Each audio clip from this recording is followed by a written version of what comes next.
Yo, what's going on, guys? It's your boy Kimbo here, and it's time for an epic episode review. So, Bakugan Evolutions episode review. We've got number 18 here. We're getting far along with the season for sure. I think it'll go up to what, like 26? So, if so, that means we got about 8 episodes left, and it definitely seems like things are going to get crazy after, I'd say, 20. Probably like 20 is where things are just going to start going, like crap's gonna start hitting the fan. We're gonna start getting the main course for this season, like the crazy build up to some of the last battles and such, which is gonna be awesome for sure. I love the way that they've been building up even this season, man, and the balance they've had with this whole series. But getting into it, we start this episode off with a cutscene looking over all of town, specifically around AA Animus. So, you know, looking around Los Vomos, but then it's at AA Animus, and then at AA Animus, there's basically like some guardsmen that show up, and they're none other than the gate crushers. So the gate crushers have their drones and such. They bring them in, they start doing like destruction to like the security, cameras and everything, well, basically like the security system. So like the lights are down, the cameras are all off, stuff like that. It's the way that they sneak into the base. We've seen them do this before with previous episodes. Well, they're at it at AA Animus itself. So there's actually a gate there, so how they have the whole system where they can contain all the gates around the world so that the elemental energy is not going berserk. Well, the gate crushers are going in, and they go into AA Animus, right? Benton and Kravitz catch Wagner. It's actually Wagner himself showing up too with all of his lackeys, and so we see like the cutscene with just Wagner talking to Kravitz and Dusk, because they all used to like be a part of the same thing. They all used to be a part of AA Animus, but then Wagner splitting away because he went down a different ideal than AA Animus had, thus creating the Gate Crushers. But the Gate, AA Animus is basically trying to protect humans and Bakugan, but the Gate Crushers only care about the human side of things. So they go in and basically destroy the gate, the contained gate that there is at AA Animus, because the gates are controlling the elemental storms and containing them so they're not going berserk everywhere, they go in and just destroy that, and they're like, our work's done here. Wagner basically just sitting there taunting them the entire time, man. Because they're like, oh, we're going to stop you. We're not going to let you get through it. We're not going to let you get away with this. He's like, I already have.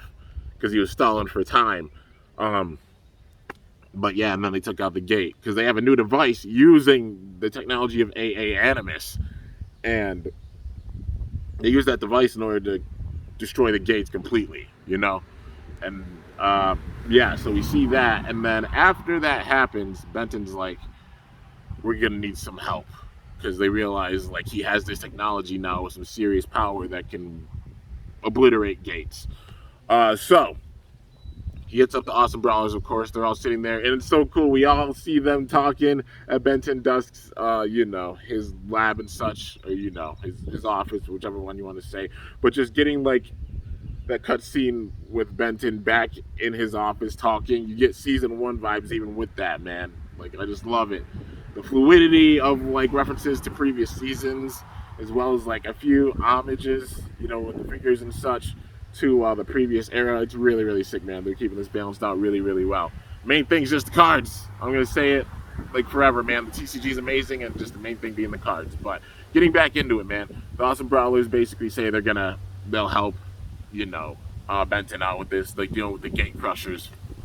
So they're trying to find where they're gonna go next. And basically, like, the Gate Crushers get to this point, and then there's a big time amount of energy that's getting, released, or they, like, keeping track of where they are. So, no, it was the energy that was getting released. And basically, Wagner planned it out. He's like, so they're here. He was expecting them, and then everybody showed up. Then Wagner's sitting there all confident. This time he's really confident. Even after like the last battle, because the last battle he lost, but got away. But this time, he's like, nah. He's thinking thinking big time steps ahead. So, they challenge Wagner to a battle.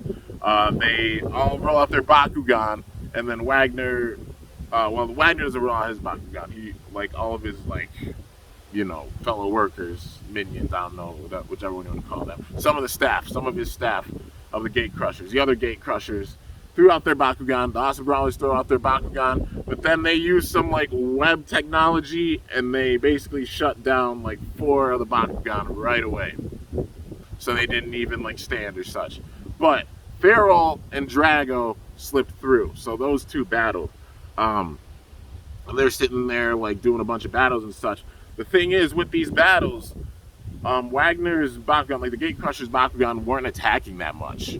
They were just sitting there taking all the attacks, putting up shields, like moving around from one area to another, and they're all just sitting there like, why aren't they attacking? Like, it seems like Drago and Feral are attacking a lot more than them. And I'm just surprised that Benton's a smart man. I'm surprised he didn't pick up on this, after seeing what just happened to AA Animus.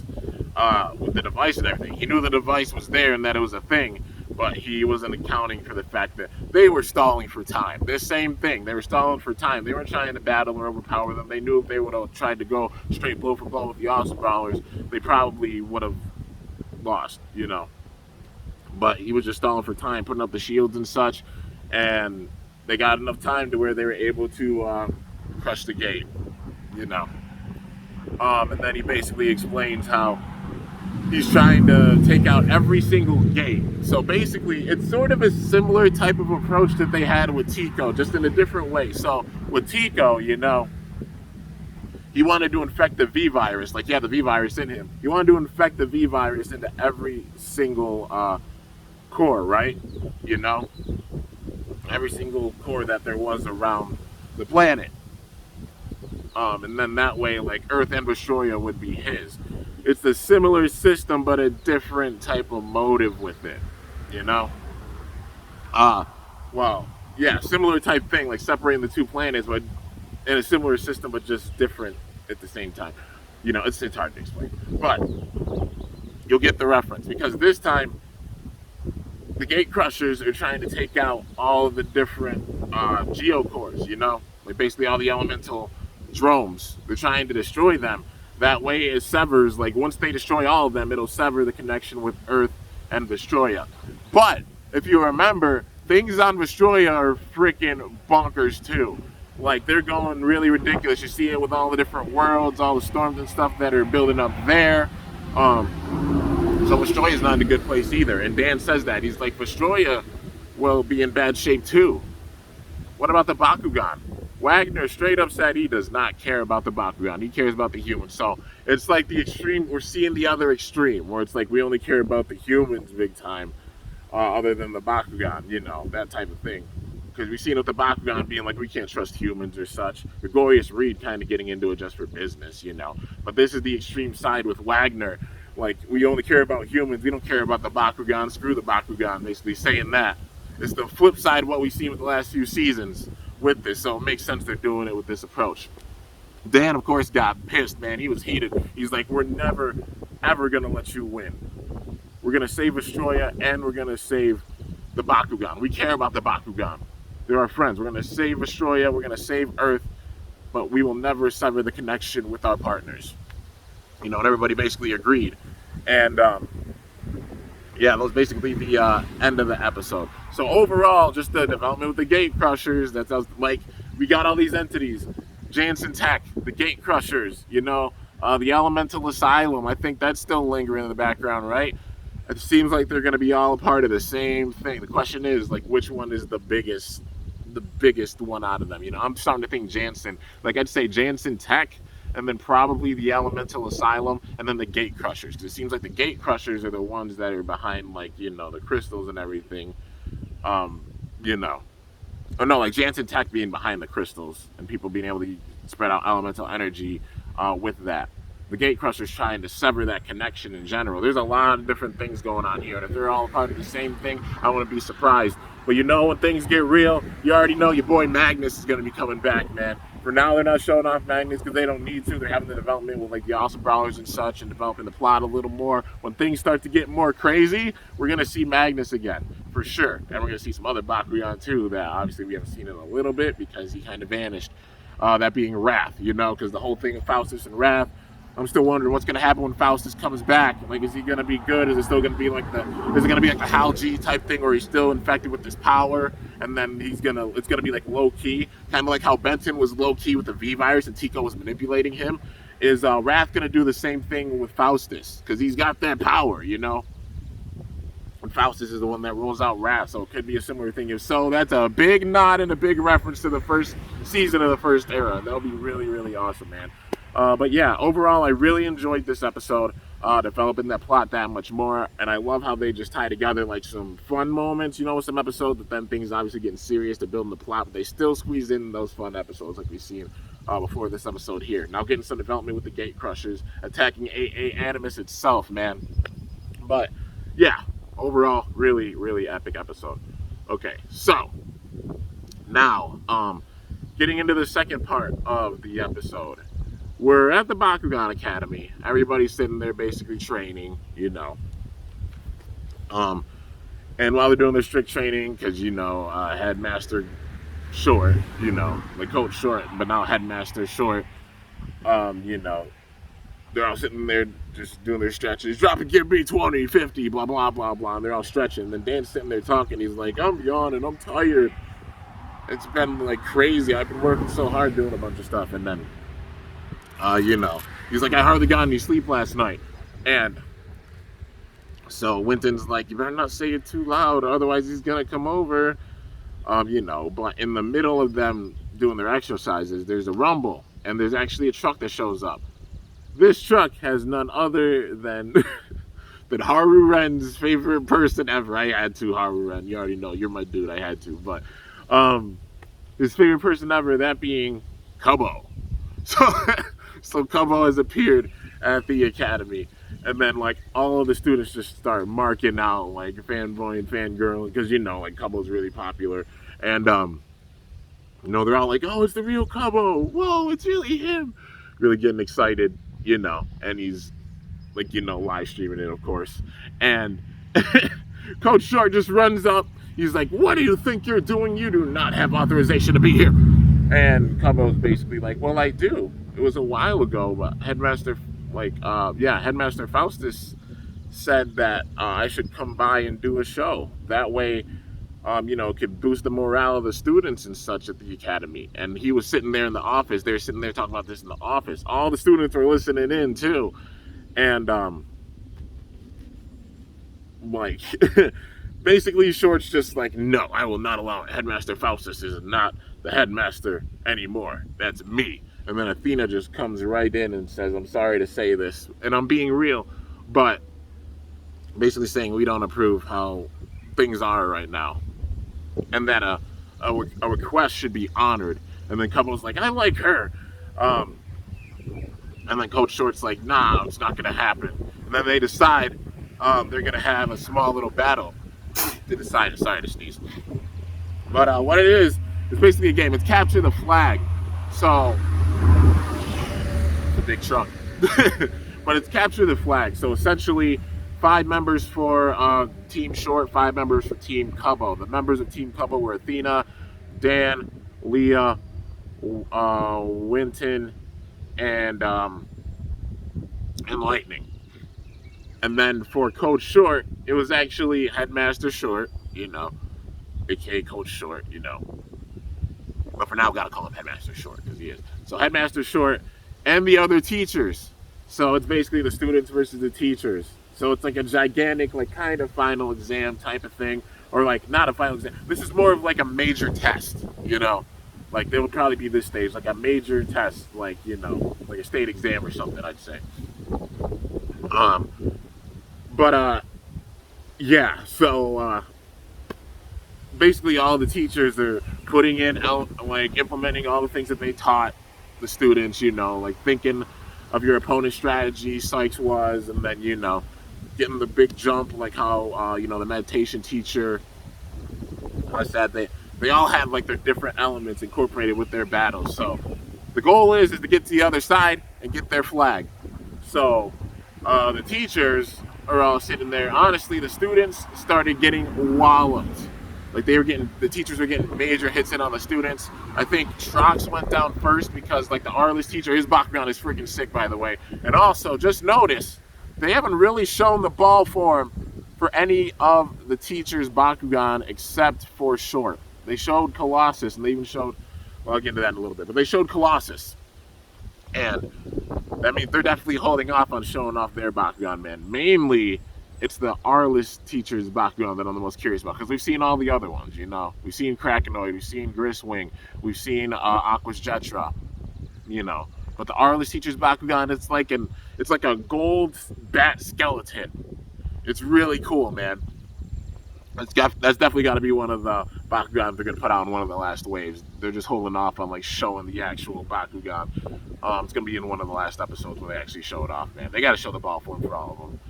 And I hope they don't leave it out. Like, don't make it a anime exclusive Bakugan. Like, I want to see the form for that thing, man. I still want to see Tico and Gorillion for sure, because they're just so awesome and they deserve to have figures, man. I really hope they do. I really, really hope that they actually make figures for them. Is it likely? Probably not, but I'd be so happy if they did. That and more Leonidas's. Like, yeah, even though we got Leonidas in form. Come on, man. There's so much potential. But, yeah, dude. So, yeah, Winton goes down first, then Leah goes down. So Trox gets pummeled, Pegatrix gets pummeled, and then it's basically down to Athena, Dan, and Lightning. So, they're all sitting there like trying to think of a strategy, you know, on what to do. Because Coach Short's basically sitting there taunting them like, this is gonna be a dominant victory, it appears, because they don't have the numbers now. It's honestly, it's shown at this point, like, oh, the almighty awesome brawlers, they're strong, but they're showing how strong the teachers are, man. The teachers are in the lead, like, they're beating them with power. They have to do strategy with this. If they go with raw power, they're gonna lose. Lee even said that. They thought of this strategy. So, what they came up with, essentially, Dan starts it off. He yells at Coach Short, and he's like, are you really just going to let everybody else, all the other teachers, sit there and get all the battles in? Coach Short? Maybe like Coach Chicken. Just taunting him. Oh, man. And then Athena got into it as well. And then Short got so mad because you know he's a hothead, man. And he's like, oh, really? Is that so? Well, let's do this. And then we see him bring Colossus back. He throws Colossus back out, and we see Colossus in speed mode. So this is what I mean when reviewing the figures and such. Some of the Platinum Series versions, they're either strength mode or the speed mode for a certain Bakugan, you know. Like sometimes that Platinum Series version will be how it looks straight out. Other times, like it's the speed mode, you know. And other times there's like new modes for it, like how there's Drago has like a strength mode and a speed mode, and it's got a new figure for each of them, you know. Like how Nilius has a new figure for its speed mode, that type of thing, you know. But he basically puts out speed mode Colossus, and Colossus is going around really quick. He manages to hit Drago and takes out Drago, but then I think he takes out Drago. So even Dan goes down with this. No protagonist power with this. You already know, man. It's just big time strategy. Drago goes down with this. Truck, double truck. But yeah, oh man, look at all those dandelion seeds, all the dandelions behind. But yeah. So Drago goes down then, and then Coach Short is basically like, all right, Athena, well, it's just you and me. What are you planning on doing now? How do you think you can overcome this? Basically talking a bunch of smack. And then Athena's like, well, I just gotta say, I mean, we've already won. He said, what? He looks up. Howlcore has the flag for the other side. Now, in the middle of it, getting to this battle when he got mad, Coach Short told the other teachers not to get involved, that he'd take care of it. They listened. They didn't battle or anything anymore, so it was just him out there.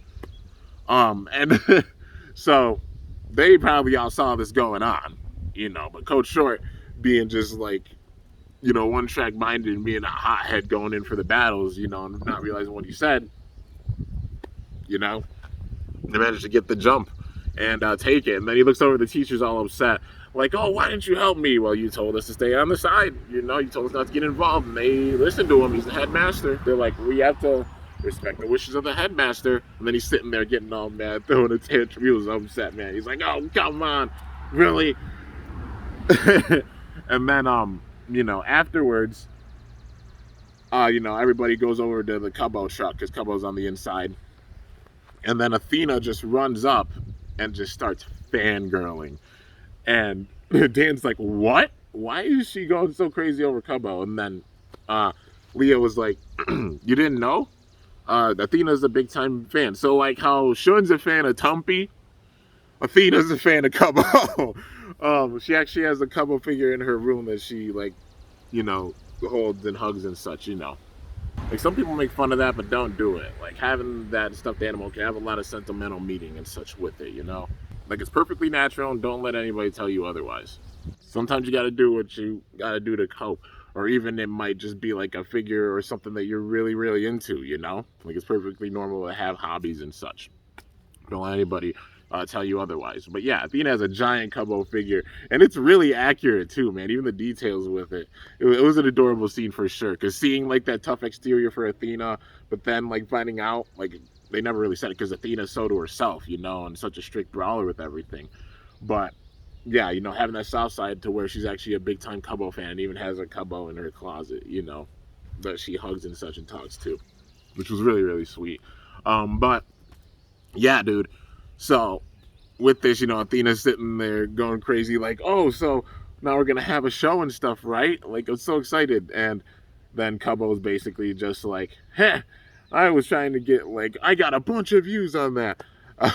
And then he goes to the next spot, and there's like, what about the show? And he's like, nah, forget about that. I'm out of here. And then they're all just like, man, he played us. He used us. What the heck, man? But then Athena sitting there being a big time fan, being like, oh, Cubbo. But yeah, man, overall it was a really, really fun episode. That light-hearted, warm episode. Like I said, they are really good with just mixing in like the serious plot developing moments and such, and then still having like the fun episodes and stuff with it. I think at this point, it's definitely much more balanced with the reboot with doing that than it was with the actual show. Because I mean, don't get me wrong, like the first era, it was amazing, but there's a lot of dark moments with the first era, man. Like there was actually like death and such implied with a lot of stuff. Even with like every season, basically, there was like death implied. Like it was wild, man. But like Gundalian Invaders, Titanium Surge were definitely more serious tones with it, not too many like there was like badass return moments with it, but not too many like lighthearted, like, oh hey, like celebrating type of moments with it, like not as many, at least with like Gundalian Invaders and Titanium Surge. It was much more of a serious tone with it, but like New Vestroia still having those moments, the original Battle Brawlers having those moments and such, and that mix of it. But they maintained that throughout this whole entire series, like having like serious crazy moments like how it was with the first era, but also implementing like really lighthearted toned episodes, so it's like a roller coaster. So you get some seriousness and then a fun episode and then some more seriousness, getting more towards the build up, which is really, really sick. I love the way that they weave that together. So, it's a very good, very, very good balance with that, even being towards the fourth season, man.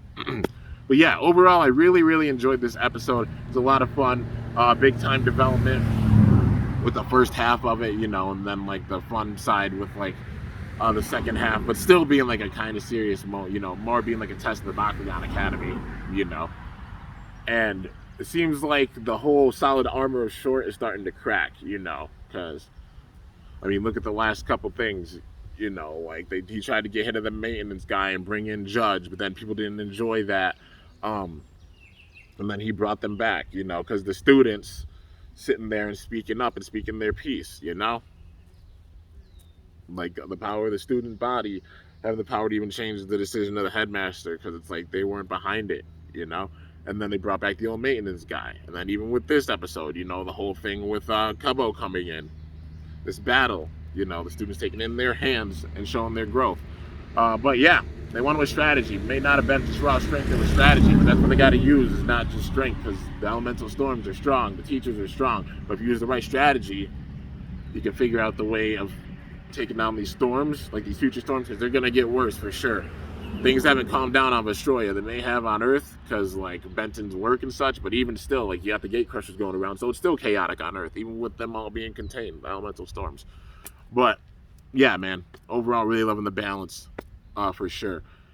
Yeah, so that's gonna do it for this episode review on Bakugan Evolutions episode 18. Man, let me know your thoughts in the comments. I really enjoyed this episode. Looking forward to how the rest of the series is gonna go, and things are gonna get real. I'd say like episode 20 onwards is gonna be where things just really hit the fan. But yeah, anyways, guys, hope you guys enjoyed. If you did, be sure to slice that like button down below. Let me know how I did. If you're new to my channel, definitely be sure to subscribe for some epic content because I upload daily. And if you haven't already, be sure to ring that bell by my channel name to be notified whenever I upload a video. So yeah, guys, till next time, it is your boy Kimbo signing off. See you guys later. Thanks so much for watching. Until then, stay awesome and Bakugan Brawl. I'm up out of here.